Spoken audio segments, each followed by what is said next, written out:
Screwed. All right.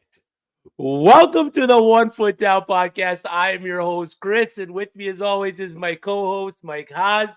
This is a college fantasy football podcast on the Fantasy in Frames Network. We broke down our top 30 quarterbacks. We broke down our top 30 running backs. Tonight, we break down our top 30 wide receivers. Mike, let's get it popping. Welcome, football fanatics, to the One Foot Down podcast on the Fantasy in Frames Network. Your gridiron guides, Chris and Mike, are geared up to lead you through the thrilling world of college fantasy football. Whether we're diving into Power 5 giants or uncovering hidden gems, brace yourselves for expert insights, analysis, and daring predictions. Stay in the game. Subscribe, rate, and review. This is your 2024 source for college fantasy football dominance. Let the fantasy frenzy begin.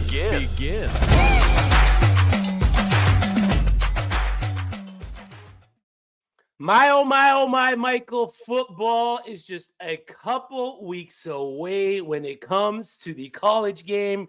We got NFL football going on as we speak. We had the Hall of Fame game last week. We got more preseason games this week. But how are you doing? Are you excited to talk about wide receivers? We're going to get into our top 30. We're going to talk about our college football 25 giveaway. And once again, I'm going to pick apart your rankings. But before we do that, Mike, let me know how it's going. Let me know how your week has been since we last chopped it up, brother. Good. Going really well. We all know wide receiver is always an exciting one for all of us because many guys, they're one of the most important positions in college and numerous, as you and I have had discussion. There's so many on good quality receivers. So, and usually in fantasy, that's where it gets decided a lot of the time, those running backs, but wide receivers filling everything in. Yeah, I feel like our QB lists are top 30 for the quarterbacks between us varied quite a bit. Our running backs we were pretty much on par with our top 30 running backs. If you missed those episodes, make sure you go back and check those out on the Fantasy and Frames YouTube channel or wherever you stream your podcasts. Search for One Foot Down. You will find our top 30 quarterbacks and top 30 running backs. But I feel like our wide receivers varied again a little bit. Of course, our top three are our top three. I think we pretty much got them the same across the board. Just position-wise, we varied a little bit on who's wide receiver 1, 2, and 3.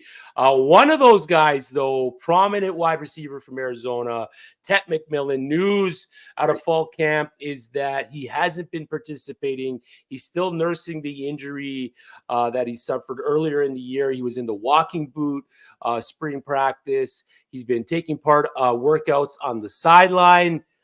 Mike, I've already seen him fall in one CFF draft.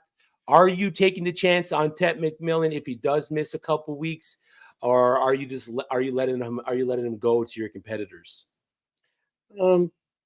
Just as we were talking, the format of your league would be the most important thing to look at. Yeah, of course. C2C, you're going to take Tet because he has that NFL potential, right? Right. And in the best ball, I would drop just a little bit. You don't have to be crazy with it, but if you're matching him in that first tier, slide him down just one at the most. Those top four that we all have, 4 or 5, maybe you want to adjust it a little bit because their numbers are going to be so close. But then beyond that, don't get too crazy till we know. But the risk is probably high risk, high reward is probably still worth it because if your team is good enough, once you get to the end, your goals of the fantasy playoff, hopefully he's there anyway, and then he'll pay dividends at that time. But so I wouldn't be too crazy with it, but a few, if you're finding you want to get that first pick solidified the first round, maybe adjust to the running back or like you might lose him a bit, but you might gain on change your method of draft.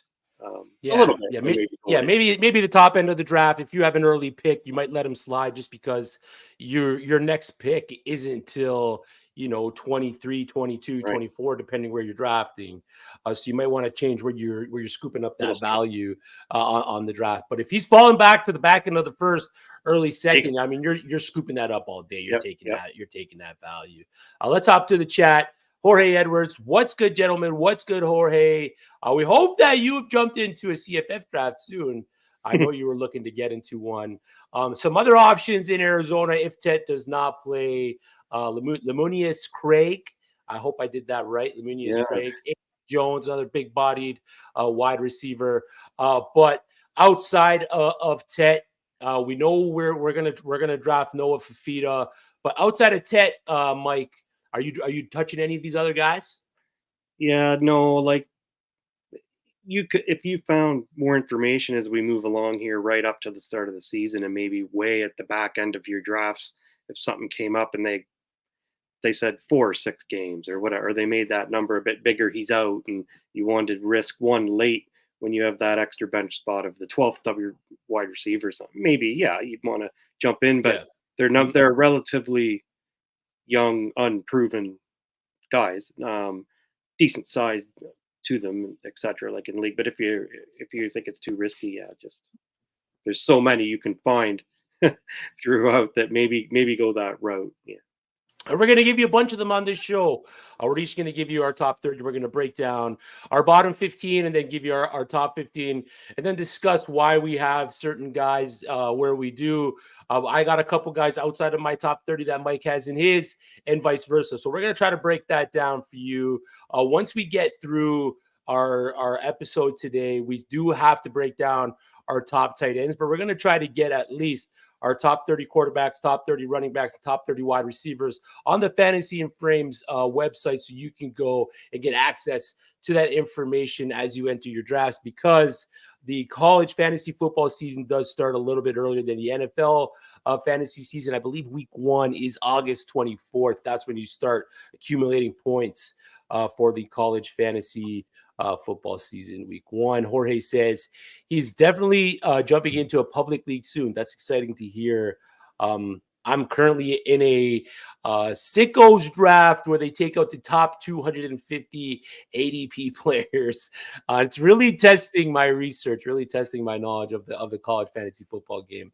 So far, I like my draft. But Mike, let's get down to the nitty gritty. Let's talk our top 30 wide receivers for the college fantasy football 2024 season. But before we do, just quickly, let's talk about our giveaway, man. We got a giveaway going on right now on One Foot Down in Fantasy and Frames, and you can win a copy of College Football 25. It's simple. Subscribe to the Fantasy and Frames YouTube channel. Follow Fantasy and Frames on X. Rate and review the One Foot Down podcast wherever you listen to podcasts, and send proof of each of those to Fantasy and Frames on X, and you will be entered in a draw to win the College Football 25 video game. Make sure you get on that now. Mike, are you ready? I was born ready. On fish and spaghetti. You probably don't even get that reference, but that's all right, Mike. That's all right. I will.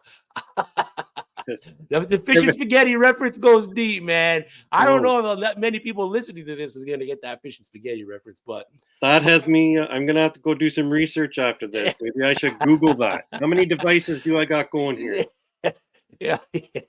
All right. Let's get this is our top 30 each. Mike, give me your bottom 15. Yeah, so we will start. We'll start. Caden Robinson is at 30. Nick Anderson, who we're going to be discussing shortly. CJ Daniels, Malachi Fields, Zach Branch, Alec Moore. Don't say that twice. Kyron Lacey, Squirrel White, Colin Lacey, Pofeli Ashlock, Brennan Presley, Gurmy Bernard, Chris's favorite, Noah Smith, Xavier Restrepo, my favorite, and Will Pauling, both our favorites. Yeah. Solid bottom 15 there.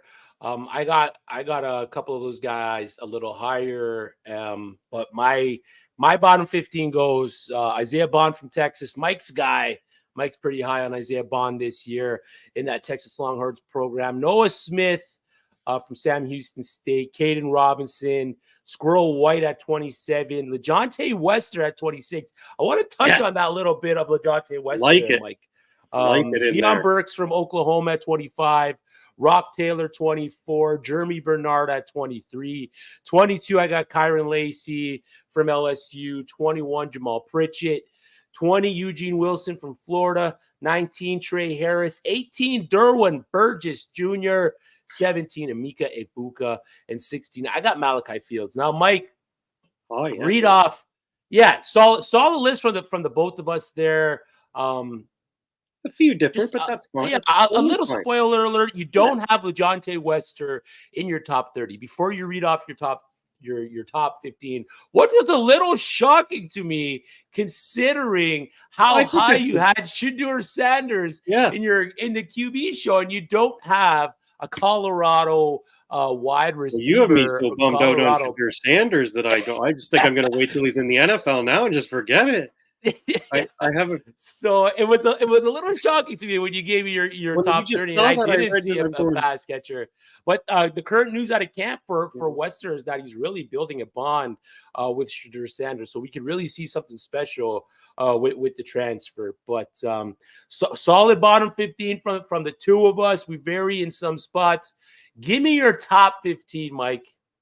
Top 15: Eugene Wilson at 15, Tez Johnson, Trey Harris, Joey Hobart, Sean Atkins, Jamal Pritchett, Atkins diet, baby, Isaiah James Bond, Kevin the Ripper Concepcion, Emeka Egbuka, Evan Stewart, the declared WR1 as per Chris Battistel, Jalen Royals, Ricky White, my boy, Torrey Horton, Tet McMillan, and Luther Burden. Yeah. Solid top 15. Yeah, I mean, I get having Luther Burden at 1. I'm expecting a dynamic things for him this year with Mizzou. But I got a different guy at 1, and I'm going to get there, but I'm going to start at 15. 15, Brennan Presley, just a target monster. Another guy that I'm expecting to have a big year with his role in his offense. Sean Atkins, Elick Ayomanor, Kevin Concepcion, Joey Hobart, Xavier Restrepo, a player that I have in my top 10 as a wide receiver 1 that, Mike, you have as wide receiver 17. Another player, considering how high you are in Ward, that you have down quite a bit. There's not too much competition in that Miami wide receiver room for him, so I'm expecting big things for Xavier Restrepo and his connection with Cam Ward this season. That's why maybe I have him. Maybe I got him too high. Maybe you got him in that right spot at 17. Tez Johnson at 9. I got the other Oregon wide receiver, Evan Stewart, at 8. Will Pauling at 7. Porphyry Ashlock at 6, another player that we varied quite a bit on. I think for me, a lot has to do with the Steve McBride news and the fact that he might be out. It's also a little tricky for me to rank a player that has 3 buys, one of them being in the playoffs, as high as I did Porphyry Ashlock. Like, break it into my rankings, when I'm breaking these things down, that comes into a play a lot for me because – well, you convinced me on Georgia Tech on a few heavy. I may be fading these guys quite a bit. Exactly. And I'm like, wow, sucks. Oh no. It's big part of it, man. Ricky White, UNLV, absolute stud. Jalen Royals, Luther Burden I have at 3, Tet McMillan at 2, and Torrey Horton, Colorado State wide receiver, at 1. For me, Torrey Horton being the guy, Fowler Nicolosi going into his second season as the full-time starter for Colorado State. Soft schedule. I'm expecting big things for Torrey Horton this year. So I got no issues if you want to draft Luther Burden at 1. I got no issues. I mean, maybe now drafting Tet McMillan at 1 might not be the way to go, but 2-3 weeks ago, I had no issues with you if you wanted to draft Tet McMillan at 1. But for me, it's always going to be Torrey Horton. Mike, considering the Tet McMillan news that we talked about at the top of the show, how far down would you consider dropping him if you knew that he would miss maybe the 2 to 3 weeks? Yeah, as we just discussed before, I wouldn't move him a whole lot, unless where you're drafting in the first round, like you said, in a snake. Would you drop him down right between Concepcion and Bond, or a little further down? Yeah, like me, and that would be about, I think, the furthest, like, to do that. And if you change your draft strategy, if you were late or early, as you said, I think is the bigger decision upon it. And because you're going to get him as a steal, if he's dropping 4 or 5 or 6, you'll get him as a steal later. That's great.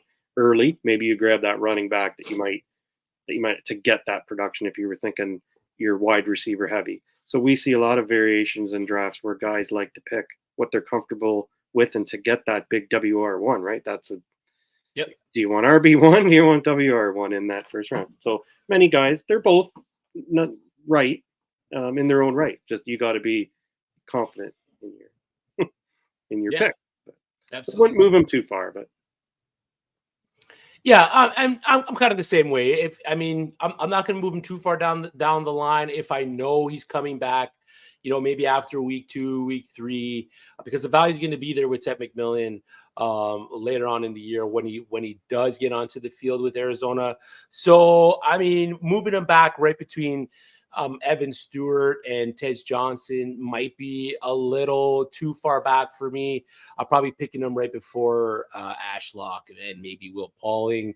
There was the Will Pauling news where Fickle came out and said that he wanted to give, or I heard it on Chasing the Natty last night, where Fickle said that he wanted to, if Will Pauling is getting 80 targets in the season, then Wisconsin's doing something wrong. So that's a little alarming, considering that Will Pauling is probably their best player, and they finally have a decent enough quarterback to move the ball down the field with Tyler Van Dyke. They've had the rush first quarterbacks in previous years. Now getting Tyler Van Dyke transfer over from Miami was kind of appealing for Will Pauling. Yeah. I'm going to hold true, man. I'm going to hold true with my keeping Will Pauling up there for me.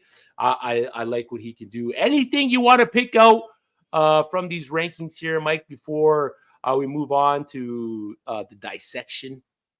No, just looking, like we said, I think it's good to see the variations in the list. And we're basically the top 30.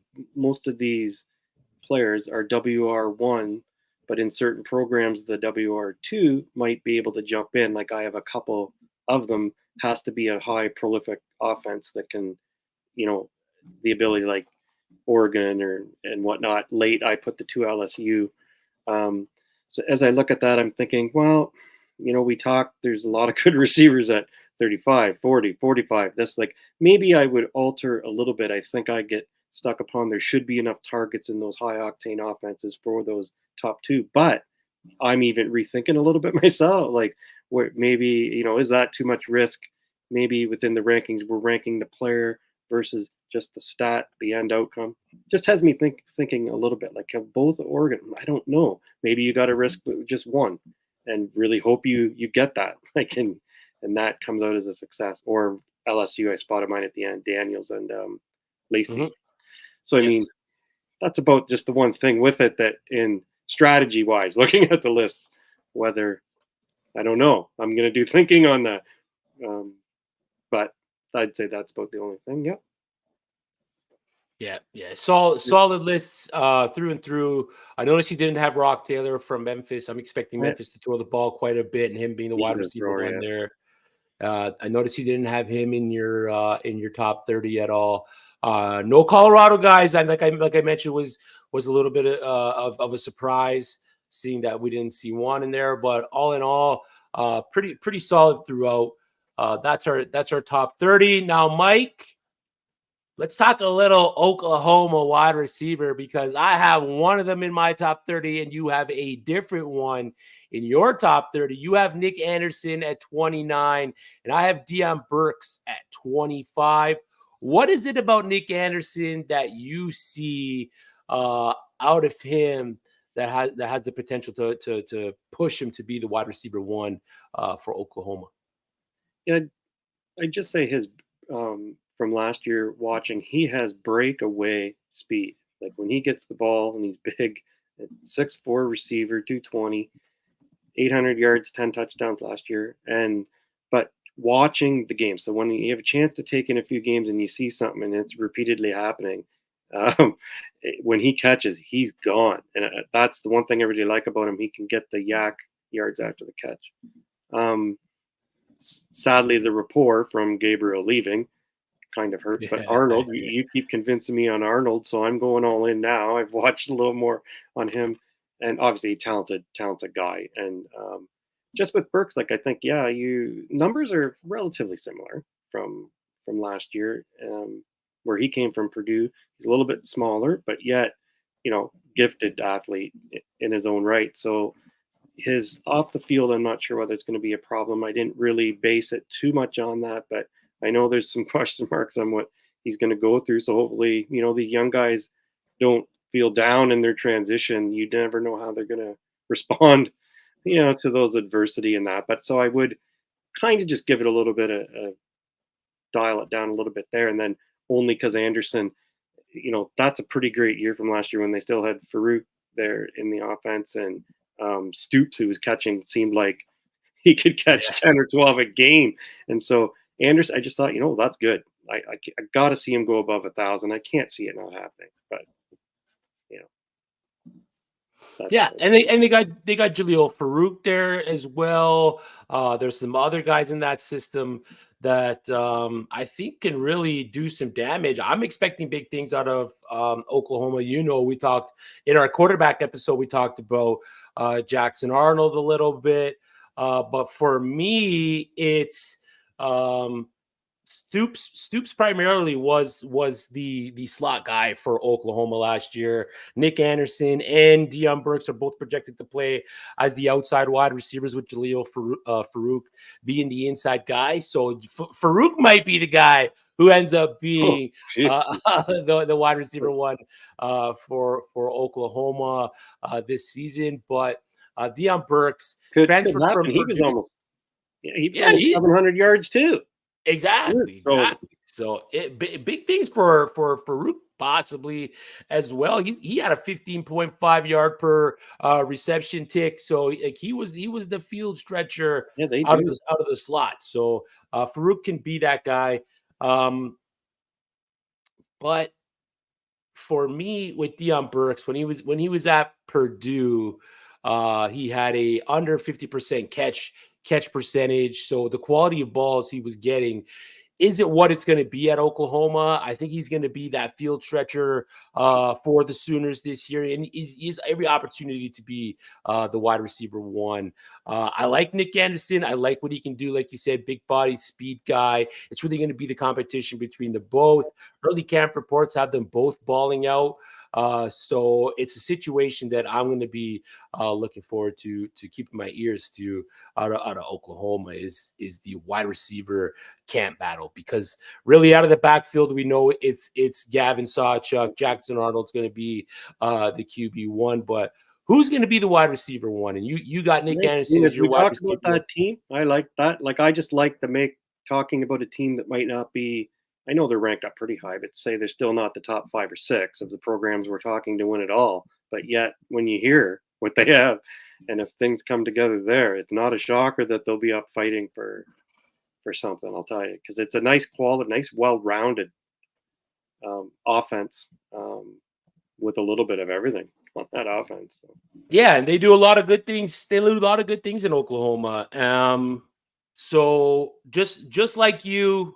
I'm expecting big things out of that passing attack. They were 31st in pass attempts per game last season, which NFL wise you would laugh at, but NCAA wise 31st is pretty stout. They were averaging 34.8 pass attempts per game last year. So, and I mean the first place team, Georgia Southern, averaged 44 pass attempts per game. So 34.8 is not a small number when you're talking about pass attempts. So we're going to see who's going to be the Oklahoma wide receiver one at the end of the year. Is it going to be Nick Anderson or is it going to be Deion Burks? Mike, another wide receiver that we like to talk about, especially, on and off camera, a favorite of yours, somewhat of a favorite of mine, Alabama transfer, not Jeremy Bernard, but Isaiah Bond. My wide receiver 30, your wide receiver 9. Another situation where I just can't see the volume matching the output to fantasy production for Isaiah Bond. He does have Silas Bolden there, Matthew Golden, Jonte Cook, who I'm expecting to have decent workload for Texas this year. What is it for you out of Isaiah Bond that you see him really just, I guess you could call it a breakout with him as your wide receiver 9? Well, a lot of people are ranking him in industry, and say some of the bigger circles are placing him top 5th to 6th receiver. Doesn't mean when they're ranking them, though, sometimes just based on fantasy points. Yes, they're in fantasy articles. They're ranking it for that. They'll rank it as a whole. You have to take, just basing it upon going to the next level, etc. But his breakout year last year, like 48 catches, as I said, 668 yards, 4 touchdowns. And not to put, I love Jalen Milroe and I'm drafting him. He's great for fantasy because of his rushing ability and the long ball accuracy, but his short ball accuracy. He started so slow, Bond, but yet, Burton was there and there's other guys there. They thought Dupree would be a big deal, and the running game is a good game. And this, it took a long time to get the tread going there in Alabama last year. And I always kept thinking through that year, if it ever would have got clicked earlier, that they were really patient. The first 5 games of Alabama was I don't know what it's Alabama. They can win with just playing in the trenches. So that made me, throughout the year, witnessing a little bit, watch it grow. He just has great cut ability and sticking the foot in the ground and gone and turn and everything. That really ability where not many guys in the NCAA can do a few of the things he can in manipulation with those feet and gone and open. And once Jalen started getting, comfortable with that, he was kind of taken over from Burton, which is something was something to see. So to answer the question, moving over to Texas, I do think his Quinn Ewers' ability is going to help Bond a lot with the timing and stuff, because when he was in Alabama, Milroe, a lot of scrambling, a lot of this. If you watched, it was a lot of, not full sandlot football, but a little bit, right? We all watched it. We even thought they get right. So I'm just basing a lot of this actually upon Quinn Ewers and the calling, and him moving one of the first transfer roles to say, hey, we need a WR1 to make up for a lot of our receivers that we lost. Yes, it will depend how they spread it out, but I just can't see them not utilizing his talent in more timing throws from Ewers, who that's how they like to run it. He's 3-step back, gone, makes the decision. He doesn't really scramble around. It's a totally different scenario there. So we'll see, but I think he'll be better for it and will help him just run those routes, cut the ground, go. Just maybe he's going to get the 10, 12 targets. I can totally envision that that he will get that uptick. Yeah. Unlike me. Yeah. It's just it's the same conversation that we had with Shedeur Sanders in the QB episode. It's what's his role going to be in that offense? What's the offense going to be? Quinn Ewers doesn't particularly like to push the ball downfield. We saw that last season.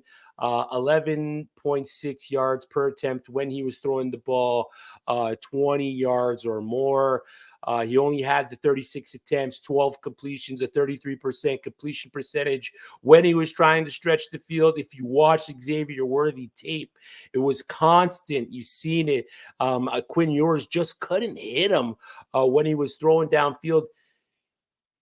Xavier Worthy would be wide open by 10 yards, and Quinn Ewers would be throwing it 20 yards short. So it would just be the kind of situation that you don't want out of a field stretching wide receiver for fantasy purposes. So that's where it is for me. If Quinn Ewers can have a Jaden Daniels type of resurgence where we saw Jaden Daniels pivot from kind of like a pivot. Yeah, actually, it's a good where he didn't throw very well. Yeah, he wasn't totally pushing the ball downfield all those years. And then all of a sudden last year, he just opened up and he was bombing the football. If Quinn Ewers can take that step, if Quinn Ewers can decide that, hey, man, I want to start pushing the ball downfield, I have the wide receivers to do it. Isaiah Bond's here. We got Matthew Golden's here. Jonte Cook's here. Silas Bolden's here. We have the room to do it. Knee block and things like yeah, that. but can he do it? Can he? I'm a Quinn Ewers. That's why the answer to the question does come down to Ewers when I thought about it. Yeah, it really does. It really does. It's the QBs. Yeah, when you dive deeper into his analytical profile and his passing depth, seeing how bad he was at pushing the ball downfield and the lack of times that he did do it compared to his other passing metrics, it's alarming. And it's alarming for a wide receiver like Isaiah Bond, who you expect, at least I know you are expecting big things out of for the 2024 season. So, all right, Mike, let's get into some flag planting time. Talk about some of the guys that we consider my guys for the upcoming 2024 college fantasy football season. Before we do, got a question from Shaquille Oatmeal in the chat. I think he's got an NFL question, Mike. Neighbors and Ridley. Higgins Love them. and Ridley for me, big fella. College? Oh. But I like how you rank them. Actually, I'm a big Calvin Ridley fan, and he's gonna. Yeah, I'd probably go. Back to the quarterback again, Trevor Lawrence. All right, never mind that NFL stuff. Get that NFL stuff out of here. Neighbors is a thing of the past. Quinn Ewers and Trevor Lawrence. It's like it's almost. It's like look at that parallel universe, Chris. But hey, Shaq, check out Wednesdays, Fantasy and Frames Wednesdays.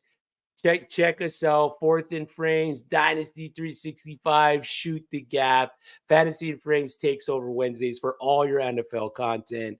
They got you covered there. They'll rank these 3 quarterbacks for you, but it's neighbors Ridley Higgins. All right. All right, Mike. Give me your flag plant wide receiver for the 2024. Was it Malachi Fields? Yeah. One of my favorites. I probably should have put him higher. You put him higher than me. I did. What was surprising? Good. I know a few of these receivers we picked, but I'm big on the momentum. If we go way back, it seems like 4 years ago when we started doing this in January. It seems like 4 years ago when we talked strategies and this, and it was very good. All those first shows, you and I, and how you base upon how they're finishing and does the bowl game they play mean anything when players sit, and how do they finish games 10, 11, 12, or how many games in the schedule they have. He was one player that just built momentum solid down the stretch again, and a big dude. And Malik Washington's numbers were mind-boggling when you look. And Malachi Fields still had great numbers, almost 60 catches, over 800 yards. But he built 14-yard average. With a receiver that had almost 1,500 yards. I can't believe over 100 balls. So a few guys came in who I like. One of my former Notre Dame players, Chris Tyree, and there's some nice players mixing around, but not that upper guy. He has a full opportunity to be WR1 and is in camp taking a major leadership role. Coaches are they're just giving him the reins. So can he do it? And he says, I'm going over 1,000 yards, and I love him planting the flag. He said, there's no doubt about it. I cannot see him not doing that, building the rapport with Calandria there and being the big guy. And the other ones will work around and be a nice little mix because they're Tyree and there's some sneaky secondary receivers that just maybe they get 30, 40 catches. And then he'll put him into the WR1 and he'll be like his teammate that left, hopefully. But he was pretty impressive the few I watched down the stretch. You could just throw it up to him. It was like, oh my God. We all love those big receivers. Yeah, we do. And Malachi Fields could take over that, like you said, take over that role. And for wide receiver one. And I like him, man. Calandria's a decent quarterback. He's a quarterback that can get the ball to the wide receiver. He does hold a little bit of a rushing profile as well. So yeah, I like the flake plant there, Mike. But like your flake plant, you have my flake plant higher ranked than I have him, and that's because you keep influencing me on these. That's growing wide, exactly. That's wide receiver Jeremy Bernard, and then a player that has shot up rankings since we talked about him in January, Mike. And for the same reason, I said Bond going to an offense that could be more predictable, like shorter, quicker, like whatever, for more targets, for more catches, more receptions.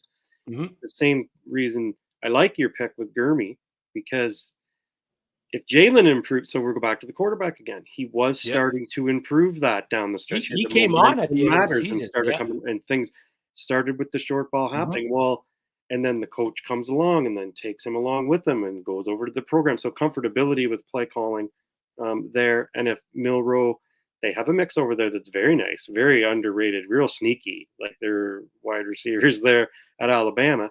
But if Jalen can improve and the amount of passes he's going to throw, a relationship to last year and where they were headed, then like Bond could have stayed there and probably, as I'm saying this, been benefited just as much. That I think he will. In fact, he could have stayed and benefited from where I think they were headed. So I think Gurmey will benefit instead of Bond. But and good numbers, decent numbers for a guy that was on a team that was WR4 at right. If that, really nice. He was on Washington last year. He started 7 games, 34 receptions, 419 yards, 2 TDs, 2 rushing TDs. 4-star guy. New coaching staff at Alabama, like Mike mentioned, Kalen DeBoer. He was actually scouted by DeBoer when he was at Washington, but Bernard signed with Michigan State, went to Washington, earned playing time, like Mike mentioned there, in a wide receiver room that featured a first-round pick, a second-round pick, and a day 3 pick. In Rome Odunze, Jalen Polk, and Tet McMillan. So he was still able to produce with 3 of those studs working out in front of him. The wide receiver room in Tuscaloosa has a ton of vacancies. Jermaine Burton went to the NFL. Isaiah Bond, who we just talked about, transferred to Texas. Ja'Cory Brooks, who I like at a value this year in CFF drafts, transferred to Louisville. Through that guy there. Shaz Preston transferred to Tulane, and Malik Benson, another guy that I like, another Alabama transfer that I like, transferred to Florida State. He is positioned to be the guy for Alabama. And if he is the slot wide receiver for DeBoer's offense this year, we've seen what those slot wide receivers have been able to do in the past. Jalen Polk, 108 targets, 69 receptions, 1,159 yards, and 9 touchdowns. Jalen McMillan in 2022, 118 targets, 79 receptions, 1,098 yards, and 9 touchdowns. So it's fair to say that the wide receiver or slot wide receiver, outside wide receiver, doesn't really matter. If you are a wide receiver in this DeBoer offense, you're most likely going to produce some decent numbers. And for me right now, out of Alabama, it's Jeremy Bernard and it's Kendrick Law. Those are the 2 guys that I kind of want to target in my season. They've been saying, Yeah, and Kendrick Law, you're going to be able to get at a value over Bernard. Bernard is kind of shot up. I believe he's going in, 4th to 5th round of your CFF drafts this year. We talked about him in January, and he was going like 15th, 16th round at that time. So his value is absolutely exploded, as well as Isaiah Bond, another guy that we talked about in January that it's really come onto the scene this season. Mike? Those are our flag plants. Malachi Fields and Jeremy Bernard. We call him Gurmey. I mean, we're going to have to get clarification on this from NCAA statisticians. Okay. So now, give me a sleeper. Like we did this last week with the running back episode. Give me a sleeper outside of your top 30 that you could see having a great year. Yeah, I like this player and a sneaky player and a good team, Kentucky. I like Berrien Brown and his just his skill set and speed. And you read a lot and I talk about Kentucky. And we know they like to air it out for the most part, get caught in higher scoring games. So that's what we're looking for in fantasy. And he, to build upon his numbers, which were pretty good. He runs about 12 rushes. So they use him with, sweeps and reverses. And whether they do that again, I don't know. But from reading I have done, they want to make him more of a focal point, utilizing, his talents because he is so quick. And 43 catches, 539 yards, 4 TDs. I mean, they have Dane Key there, and they were going to share, they shared last year quite a bit. So I'm just basing it upon, as a sleeper, is that some of these players that were drafted as 4 and 5 star recruits, and you do see in certain games as why they are at that level. So consistency. So if you can get the consistency, and sky's the limit for a guy like Berrien Brown, because it is good size, good speed, and just a matter of going to the next level with the numbers, right, and seeing where it takes him. So I have him in a number of, I drafted him a year ago in the different keeper type leagues or dynasty type leagues for college. So I'm hoping he does the next step because he's got WR1 talent. No doubt about that. So it's just going to basically up to him. One of those players that fits in, which it is to everybody. I know that sounds a little cliche, but it is. No, I like the Berrien Brown pick out of Kentucky there. They did bring in Jamori Macklin from North Texas, so he's got a little bit more competition in his room with Dane Key there as well in Kentucky. But I like to bringing in Vandegrift.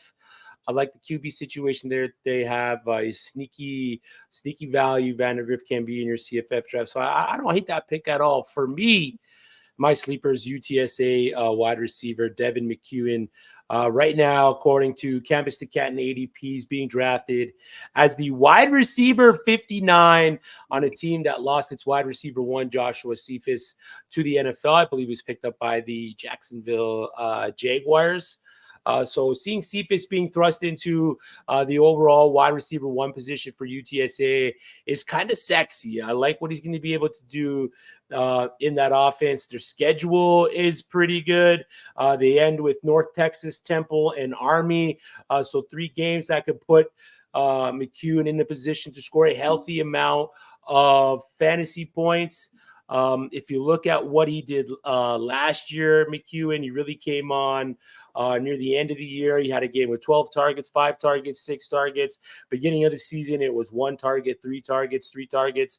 And then once they started to really utilize what he could do, he really started to put the numbers on the board. So only the 3 touchdowns last year, 518 yards, but his snap percentage was sub 50%. I think he was sitting around somewhere between 45 and 43%, 43.3% snap percentage. So if he could see an increase in that, I mean, that's less than a 50% snap percentage, and he's already seen over 500 yards and 3 touchdowns. So if he can get up there with the amount of time that he's on the field, it's to the moon for Devin McEwen, and he can definitely finish the year as a top-end wide receiver too for CFF and absolutely beat his ADP and be a great value for you in your drafts. You got any Devin McEwen, Michael? I like it. It's usually high-scoring conference. When you think of a lot of that, the different, I can't remember if they're like to play a lot of the games. I don't know if they're Thursdays or not. Are they the late ones on Saturday? I get confused myself. There'll be a pattern once this unfolds. We'll all get back into it soon of how the conferences lay out. I cannot wait, Michael. I cannot wait for college football to start again. Thursday, you got the same teams usually on the Thursday, the late Saturday, this and that. It's pretty neat. Cannot wait for Tuesday night football, Wednesday night football. A lot of scoring on me. Cannot wait. On UTSA. So you'll get, and how it falls into a pattern where you get to see the team multiple times because they usually are holding some of their key games on those marquee nights. But they score that UTSA, UAB, like the conference usually has not a whole lot of defense being played typically. They're they're not. So I like that. Yeah, and his schedule is nice. He opens it up with Kennesaw State, where UTSA is plus 20-point favorites. He's got a game against Houston Christian where they're 40-point favorites. And like I mentioned about their playoff schedule, North Texas their favorites, Temple their double-digit favorites, and then Army to close it out. So I'm expecting big things for Devin McEwen this year. Mike, that's the show, buddy. That went by pretty quickly. It did.